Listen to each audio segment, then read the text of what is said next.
सुआ नाम का एक बहुत ही मेहनती किसान था जिसके 4 बेटे थे, लेकिन चारों ही नालायक व आलसी थे और वो अपने जैसे ही अन्य मित्रों के साथ यहाँ वहाँ बैठकर अपना समय व्यर्थ नष्ट किया करते थे। इसीलिए अपने चारों ही पुत्रों से सुआ बहुत दुखी रहा करता था। एक दिन सुआ ने अपनी पत्नी से कहा, हमारे 4 बेटे हैं पर इनमें से कोई भी खेत में आकर काम नहीं करना चाहता। वे चारों आलसी हैं।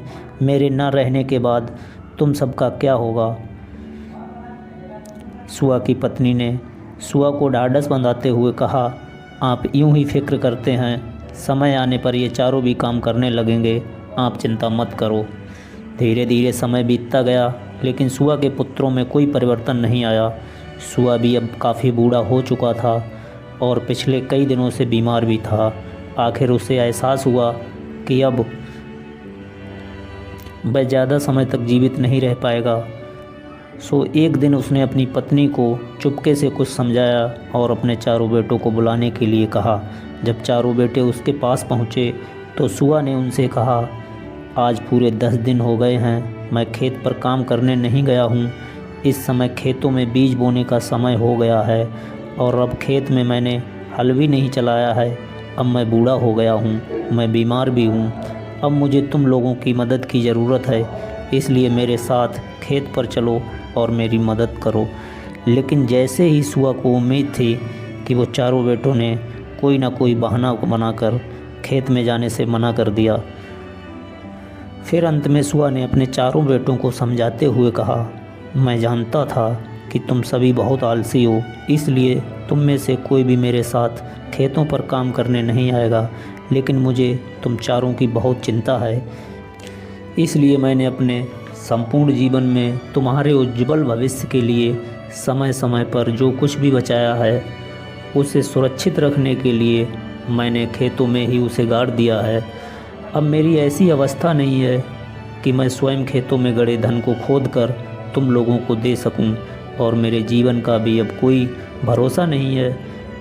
इसलिए मेरे मरने के बाद तुम चारों अपने खेतों में गड़े धन को खोद कर निकाल लेना और आपस में बांटकर सुखी जीवन व्यतीत करना। चारों आलसी पुत्रों को मन ही मन बड़ी खुशी हुई और वे सुआ के मरने का बेसब्री से इंतज़ार करने लगे। उन्हें ज़्यादा समय तक इंतज़ार नहीं करना पड़ा और जल्दी ही वृद्ध सुआ की मृत्यु हो गई। और उसकी मृत्यु होने के बाद सुआ के बेटे उनके खेत में गड़े धन को पाने के लिए उतावले हो गए। दोस्तों, फिर सुआ के बेटों ने सारा खेत खोद डाला, लेकिन उनको अपने पिता के द्वारा गड़ा हुआ धन प्राप्त नहीं हुआ। कई दिनों की मेहनत के बाद भी जब उन्हें कोई धन प्राप्त नहीं हुआ तो अंत में निराश होकर वो अपनी माँ के पास पहुँचे और तरह तरह की बातें करने लगे। कोई कह रहा था कि पिता ने उनसे झूठ बोला है, तो कोई कह रहा था कि किसी दूसरे ने उनके पिता द्वारा गाड़े हुए धन को खोदकर निकाल ले गया। दोस्तों, लेकिन उसकी माँ को पहले से ही पता था कि खेत में कोई धन नहीं गड़ा हुआ है। इसलिए अपने आलसी पुत्रों की सारी बातें सुनने के बाद उसे सुआ की वो बात याद आई जिसे उसने अपने चारों पुत्रों को अपने पास बुलाने से पहले उससे कही थी। उसने अपने चारों बेटों से कहा, अब जो भी हो कोई बात नहीं, खेत में गड़ा हुआ धन नहीं मिला और तुम सभी ने पूरा खेत तो खोद ही डाला, अब उसमें बीज भी डाल दो। कम से कम तुम लोगों ने खेत खोदने में जितनी मेहनत की है उतना तो तुम्हें अनाज के रूप में मिल ही जाएगा। चारों बेटों को माँ की ये बात अच्छी लगी। उन्होंने खेतों में बीज डाल दिए और फसल तैयार होने तक का इंतज़ार करने लगे। उन्होंने उस फसल की पूरी तरह से देख रेख की ताकि उन्हें उनकी मेहनत का पर्याप्त फल प्राप्त हो सके। अंत में जब अनाज पैदा हुआ तो उनके खेत की फसल पूरे गांव के सभी किसानों की फसल से ज़्यादा थी, जिसे देखकर सभी का खुशी का ठिकाना नहीं रहा। जब चारों बेटे ये खबर देने अपनी माँ के पास गए तब माँ ने उन्हें बताया कि जिस गड़े हुए धन के बारे में तुम्हारे पिता ने तुमसे कहा था, ये वही धन है। सुआ के चारों बेटों को पिता की सीख समझ आ गई कि सूझबूझ व समझदारी के साथ की गई कठिन मेहनत ही खजाने की कुंजी है। मेहनत के बिना कुछ भी नहीं मिलता और जितनी ज़्यादा मेहनत करते हैं मिलने वाला खजाना भी उतना ही बड़ा होता है। हो सकता है ये कहानी आप लोगों ने पहले कभी भी पढ़ी या सुनी हो, लेकिन इसका मोरल आज भी उतना ही सही है जितना हज़ारों साल पहले रहा होगा। आप चाहे जिस भी फील्ड में हों, यदि आप उस फील्ड में गहराई तक जाते हैं और अन्य लोगों की तुलना में उस फील्ड को सीखने, समझने व इस्तेमाल करने के विषय में अधिक मेहनत करते हैं, तो आपको निश्चित रूप से अन्य लोगों की तुलना में सफलता भी अधिक बड़ी प्राप्त होगी।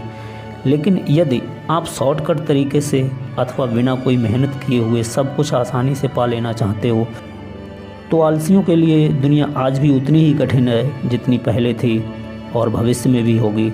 दोस्तों, इसलिए मैं आपसे कहना चाहूँगा कि जीवन में कठिनाइयाँ हमें बर्बाद करने नहीं आती, बल्कि ये हमारी छुपी हुई सामर्थ्य और शक्तियों को बाहर निकालने में हमारी मदद करती हैं।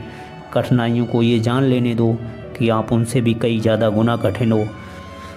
दोस्तों, अगर आप इस मोटिवेशनल कहानी से थोड़ा भी प्रेरित हुए हों तो प्लीज़ मुझे कमेंट करके ज़रूर बताएं, और जो भी फ्रेंड्स हमारे चैनल पर नए हैं वो प्लीज़ चैनल को सब्सक्राइब करके एंड बेल आइकन को ज़रूर प्रेस कर लें, जिससे हमारी आगे आने वाली वीडियो का नोटिफिकेशन सबसे पहले आप तक पहुंचे।